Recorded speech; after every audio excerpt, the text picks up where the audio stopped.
In a previous video, I talked about whether I think Lauren Chen, a right-wing political commentator, is part of the alt-right. At first, I wasn't sure, so I thought maybe she has some bad takes, but it's not fair to classify her as alt-right. Today, we have our answer. Now, I am convinced that Lauren Chen is indeed part of the alt-right for all the reasons I listed in my previous video, which I will provide the link to in the description. First, let's take a look at why she was banned from YouTube. According to an article by NBC News, the DOJ, Department of Justice, allegedly discovered that she received $10 million in payments from Russian organizations in order to promote Russian propaganda. This is especially important since the presidential elections are happening, and this makes the scene ripe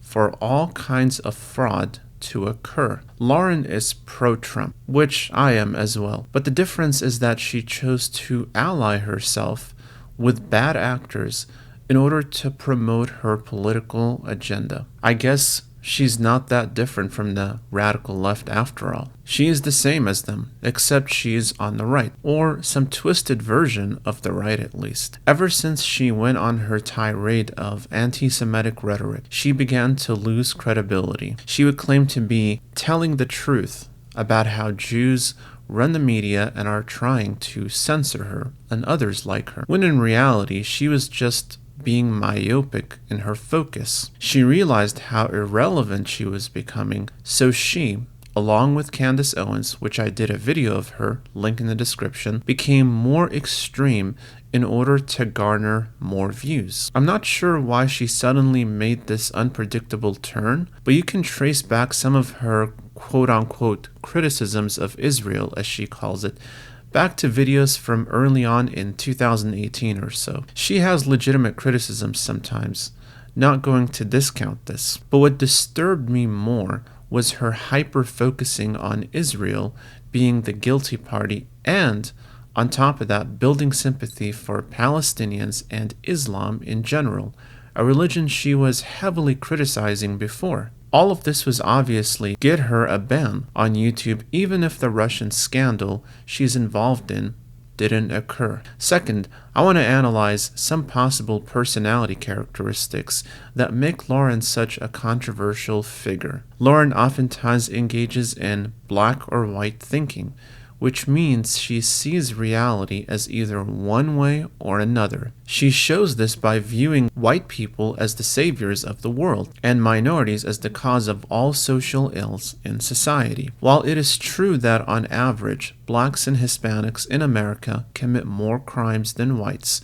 it is also true that most blacks and Hispanics are not criminals. She usually conflates culture with heritability. Genetic heritability, using the fact that blacks score lower on certain standardized tests as evidence of a lower IQ, as if IQ is something that is completely 100% genetic. To back up this claim, she often resorts to Charles Murray and his famous book, The Bell Curve, as evidence. The reality is that in the social sciences, IQ is not fully understood, and the safest assumption is that IQ is partly heritable and partly gained through one's environment, so a kind of 50% nature, 50% nurture hypothesis. Lauren ignores this context, though, and automatically assumes since whites and Asians score highest on the IQ test, therefore they are automatically superior, which that's not what it means. Another thing she does is she assumes reality is static and doesn't change. She has a bleak view of the West's future, constantly drumming up the downfall of it due to reasons like immigration and such. I have to be honest, I do agree that the West is falling,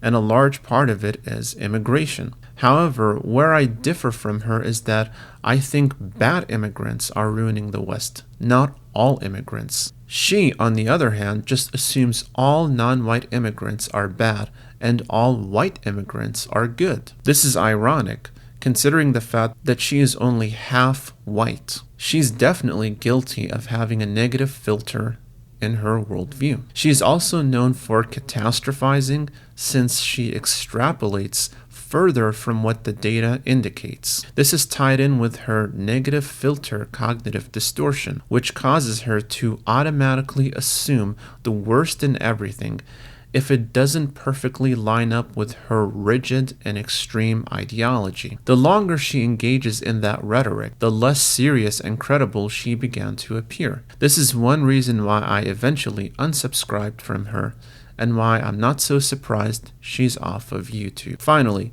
do I think Lauren will make a comeback? Maybe. I think it's possible for her to be redeemed, because she is still relatively young.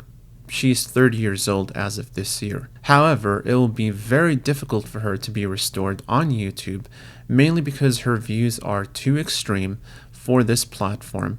And that's saying something, since YouTube is strongly in favor of left-wing ideas more than right-wing ones. The issue with her is that her views are so far to the right that she's lost touch with the reality of the average person. It's always possible for people to change, but they need to put in the effort to achieve it. I am not sure if Lauren is convinced she's wrong on anything. If anything, I think the ban will be used as further proof that society is against whites, without taking a look at how she caused her own downfall. In this regard, she strikes me as a narcissist who is only concerned with generating controversy instead of focusing on delivering facts about today's political climate. She is definitely a cautionary tale for those who have entertained extremist ideas. So that's it for this video. If you like this content,